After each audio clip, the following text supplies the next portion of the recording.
Hello বন্ধুরা, সুন্দরবন দীপিকা কিচেনের পক্ষ থেকে সবাইকে স্বাগত জানাই। চলে এসেছি আবারও একটি ভিডিওর রেসিপি নিয়ে। তবে আজকের আমি আর রান্নার ভিডিও ছাড়ছি না। আজকে আমি আমাদের সুন্দরবনের কিছু ভিডিও আপনাদের সাথে শেয়ার করব। তো ভিডিওটা শেষ পর্যন্ত দেখতে থাকুন। আর যারা এখনও আমার চ্যানেলটিকে সাবস্ক্রাইব করেননি তাদের কাছে অনুরোধ রইল একটা সাবস্ক্রাইব করো। আর যারা সাবস্ক্রাইব করেছো তাদেরকে অসংখ্য ধন্যবাদ আমার চ্যানেলটিকে সাবস্ক্রাইব করার জন্য, বন্ধু হয়ে পাশে থাকার জন্য। তাহলে চলুন, আজকে আপনাদের সাথে শেয়ার করব আমাদের এই সুন্দরবন, মানে নদী জঙ্গল গাছপালা সব কিছুই আপনাদের সাথে শেয়ার করব। তো দেখুন বন্ধুরা, এইটা হচ্ছে আমাদের সুন্দরবনের জঙ্গল। এই দেখুন বন্ধুরা, এখন হচ্ছে জোয়ারের সময়, তার জন্য মানে নদীর জলটা এতটা পরিমাণ বেড়ে গেছে।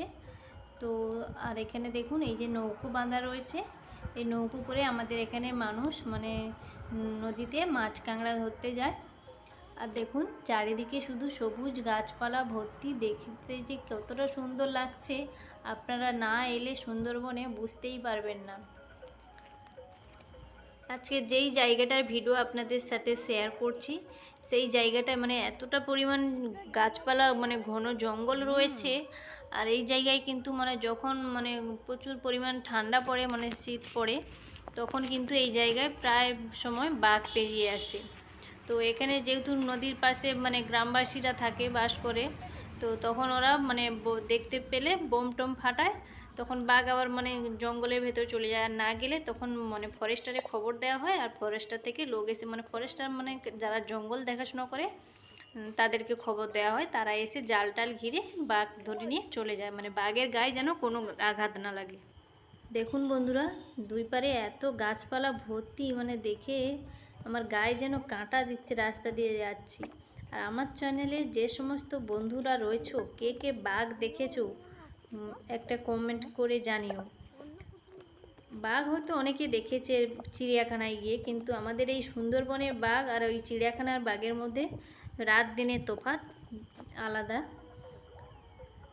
তো দেখুন বন্ধুরা, দেখুন আমার এই সুন্দরবনের ভিডিও ভালো লাগলে একটা লাইক করো, আর আপনাদের বন্ধুদের সাথে বেশি করে শেয়ার করে দিও। আর যারা সাবস্ক্রাইব করেননি এখনও তাদের কাছে অনুরোধ রইল একটা সাবস্ক্রাইব করা, বন্ধু হয়ে পাশে থাকার। দেখুন বন্ধুরা, চারিদিকে শুধু গাছ আর গাছ। আমাদের সুন্দরবন ভালো লাগলে একটা লাইক করো, বন্ধুদের সাথে শেয়ার করো, আর সবাইকে সাপোর্ট করো। ফিরে আসছি অন্য কোনো ভিডিওর রেসিপি নিয়ে, ততক্ষণ দেখতে থাকুন, ভালো থাকুন।